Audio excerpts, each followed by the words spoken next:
Pues aquí está la hija del candidato presidencial en su momento, la senadora María José Pizarro. Senadora, buenos días, ¿cómo está? Muy buenos días, Gustavo, ¿cómo estás? Un gran abrazo para ti y para toda la audiencia. ¿Cómo reciben el anuncio de la Fiscalía en la familia? Pues bueno, pues digamos que celebramos que se abra esta investigación, era algo que veníamos esperando hace ya 3 décadas. Nosotros sabíamos que el esquema de mi padre había sido debilitado, que además se habían dado cambios súbitos o repentinos en el esquema de seguridad, lo que evidentemente facilitó la situación que solamente lamentó, y fue el asesinato de mi padre 48 días después de dejar las armas y cuando era candidato presidencial. A ver, la señal se nos daña un poquito porque la senadora está en Venezuela. Senadora, ¿cómo comenzó a fraguarse el asesinato de su padre? ¿Dónde arrancó todo esto, según ustedes? Pues bueno, por supuesto que después de la firma de paz, el Estado colombiano, ya mi padre siendo candidato presidencial, pues debía velar por la seguridad no solamente de mi padre, sino de los candidatos presidenciales de entonces. Y recordemos que en esa contienda electoral fueron asesinados 3 candidatos presidenciales, el último mi padre el 26 de abril de 1990.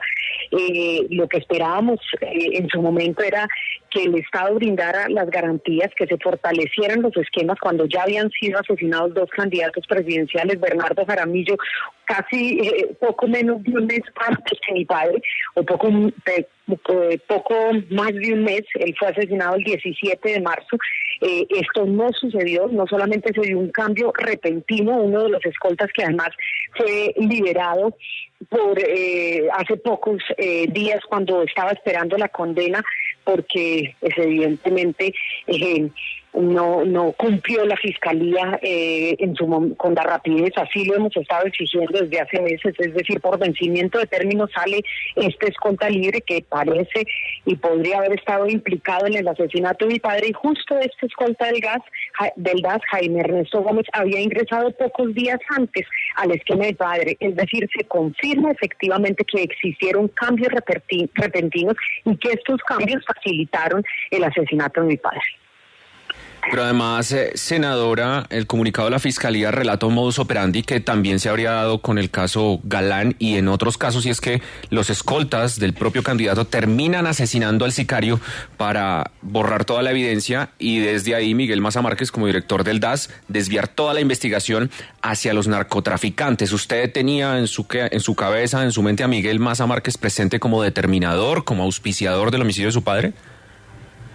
Pues nosotros siempre hemos tenido dudas sobre el papel que jugó Maza Márquez, no solamente en este caso en concreto, que es el debilitamiento del esquema, los cambios repentinos en el esquema, sin haberme avisado a mi padre, sino que además desde el primer momento señaló que había sido Pablo Escobar, que habían sido los narcotraficantes, desviando la investigación a quienes fueron realmente los determinadores, que fueron agentes del Estado en alianza con paramilitares, en este caso Carlos Castaño. Así que, pues evidentemente esto sucedió con mi padre, con otros líderes de izquierda en el país. Ayer sale la noticia de que los escoltas del también candidato presidencial José Antequera en 1989 dispararon, digamos, ahí hay una serios indicios de que dispararon el arma ellos contra José Antequera y no el sicario. Pues se ve que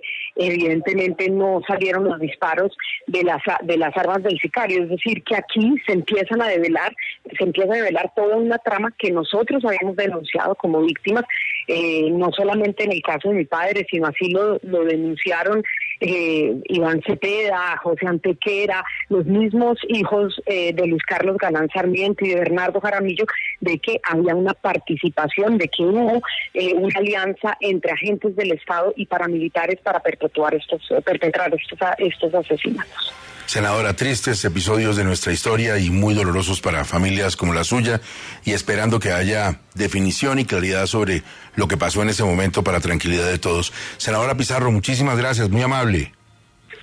A ustedes muchísimas gracias.